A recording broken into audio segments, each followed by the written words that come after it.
first, I just want to thank you again and from the whole fleet here. Thanks. No, it's cool to be able to kind of virtually chat with those guys, and thanks for putting it all together.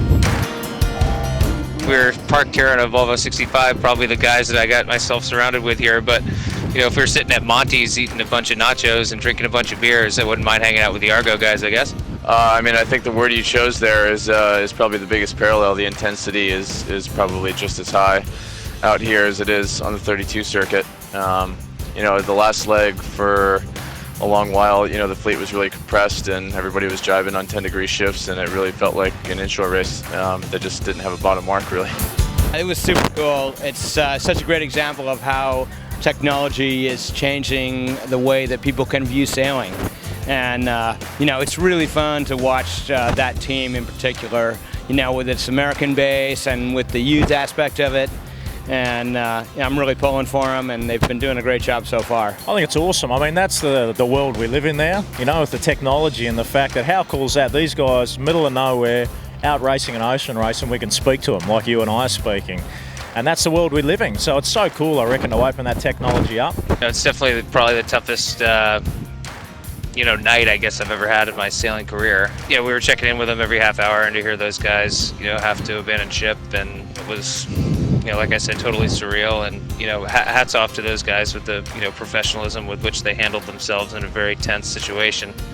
We wish those guys the best, and we're doing our best now to get to Abu Dhabi. So.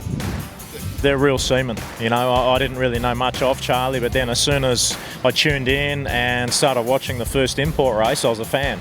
He's just got a very laid-back attitude, doesn't seem to have an ego, and it's a real tight-knit team. And that's what it's all about, because those guys have got to go through some good times, some bad times, but the ultimate thing is they've got to stick together. And so, no, I'm a big fan, as we all are, and it's great to see them get back into the race and get their heads up, and I'm thinking they're going to come up with a couple of good results. Well, I guess you can tell Westy that if they, if they repeat as world champs, maybe I'll think harder about that football trade. But no, we obviously got a lot of, good friends in the fleet. It's a good fleet. It's a deep fleet. I'm sure there's a lot of people that could win. It's tough to say. It'd be nice to see the Argo guys win, I guess, because they had a little call out here in this interview. But, other than that, I'm sure the best boat will win.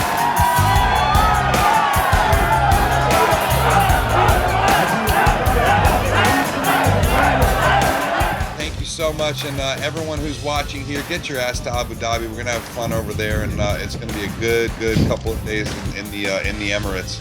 Guys, thank you so much. Good luck. Awesome, Alan. Take it easy. Bye.